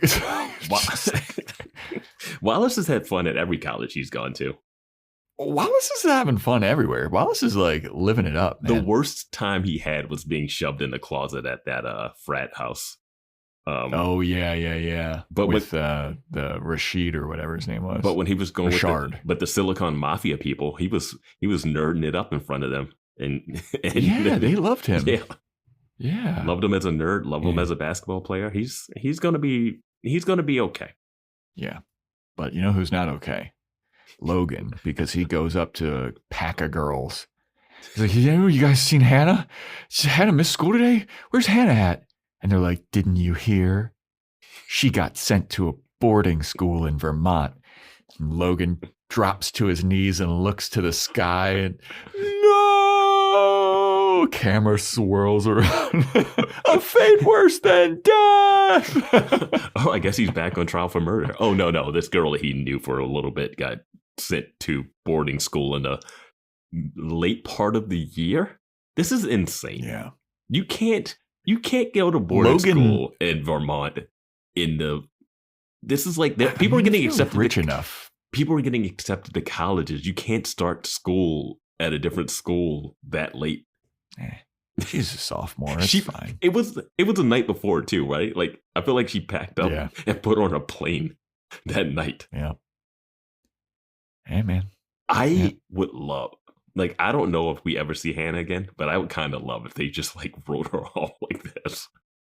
I think that's probably what's going to happen. If Logan, you might see her like on a phone call with Logan. If there's a Logan in Vermont episode, I'm going to be so disappointed.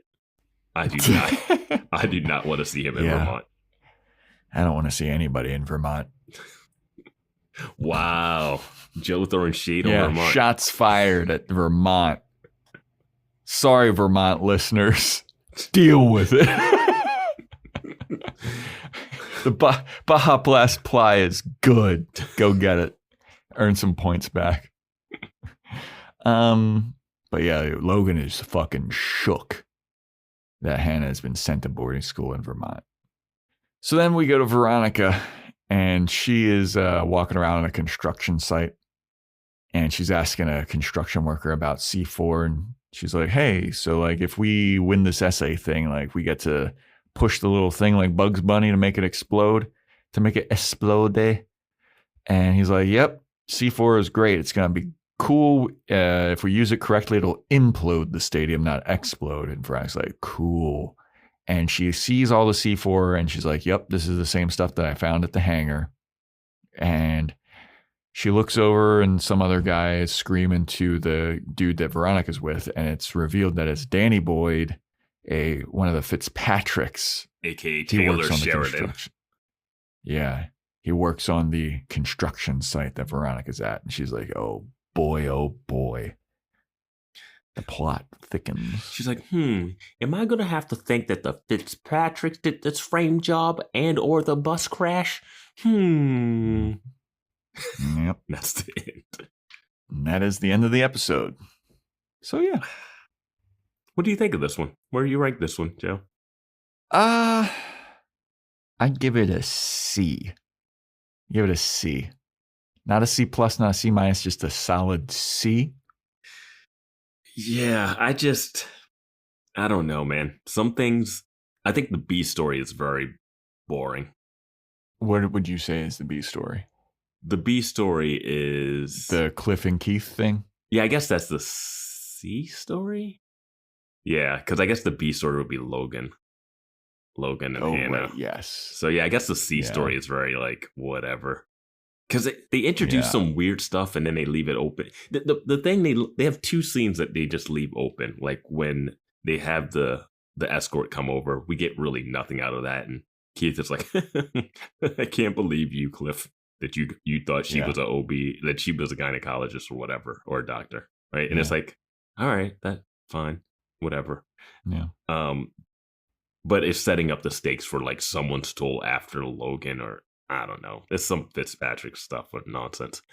But then we also don't find the perpetrator at Hearst College, which just feels unnecessary. Feels wrong. It feels unnecessary. And I think even if they pay it off later, I don't like it.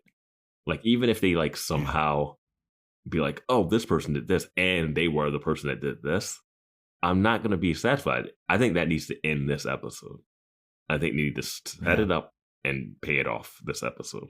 Yeah, because I feel like if they do pay it off later, it's not going to be until next season when they're at Hearst College. And that's just like an open-ended, like how many more I don't want victims is this person going to have? Yeah, and I don't want what happened the first season with Veronica dealing, like the first episode of this show, which just like, oh boy. So you had that weight. Yeah, thrown threw on you you into the fucking fire. and then you have to watch all season, and then every now and then it just keeps coming up, and you're like, oh my god, this looming dread. And I get it if they want to tackle that as a real storyline, but they're doing a lot of repeating storyline stuff in this season because now we got another one of these type of stories, and then like Keith has already had an escort come to his place so that he can get information about where the mom was at one point. Now we got another escort that he has to call to his house, and he's wearing the same type of clothes, and they're touching his bald head this exact same way. And I'm like,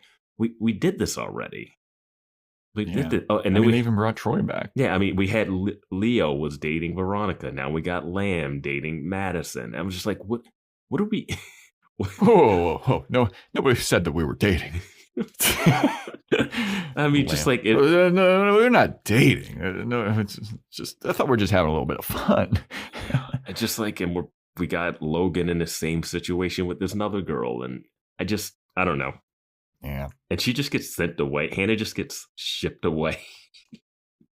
Yeah. How am I supposed to feel about that? Am I supposed to feel sad for Logan? Like, I am not I don't like Logan. He's not a good guy. He's not as charismatic as Spike.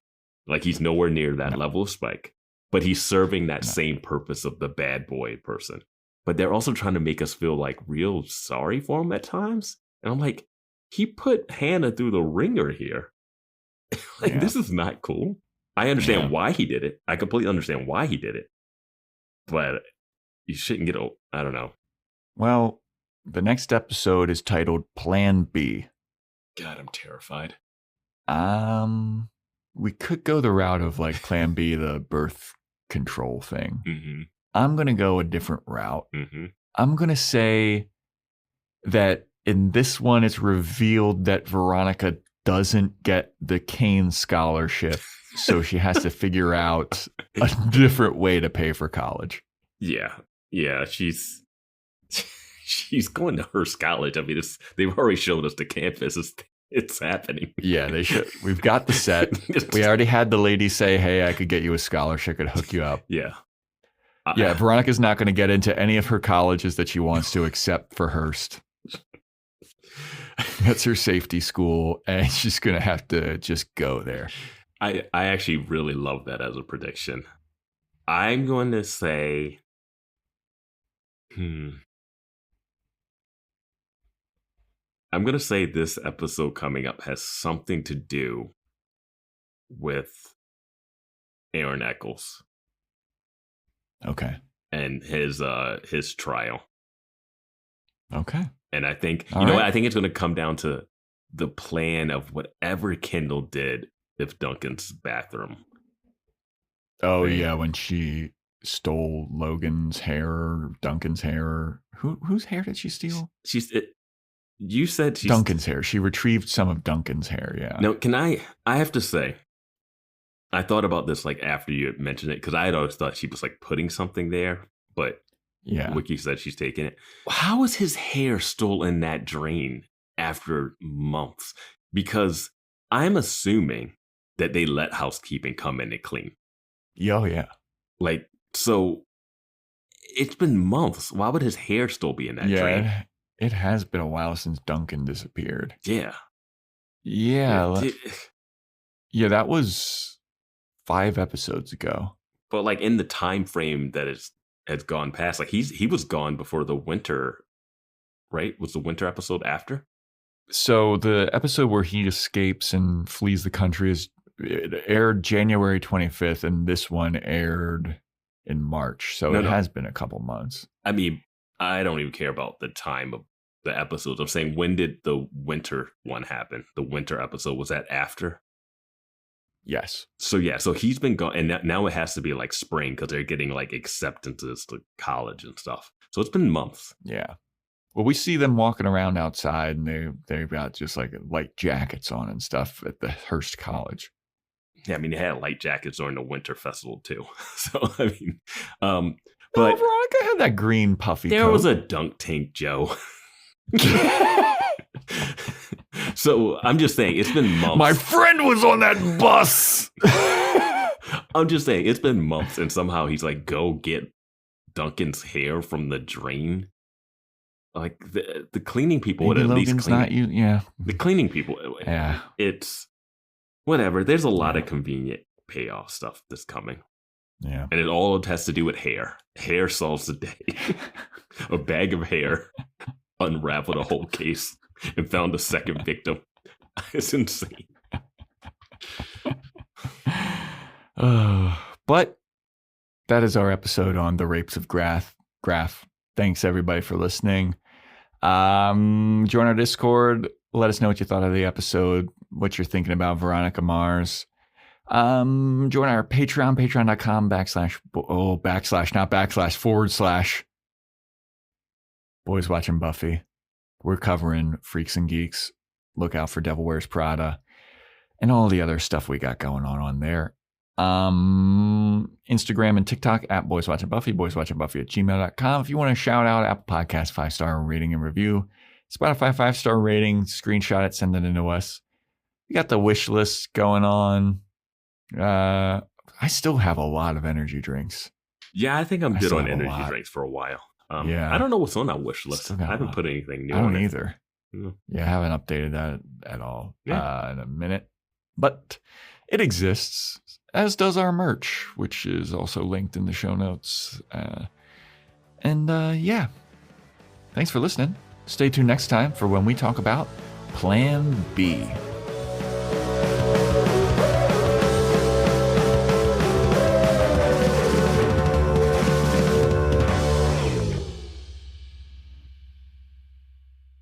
If I wanted to find a Hawaiian girl, where would I start?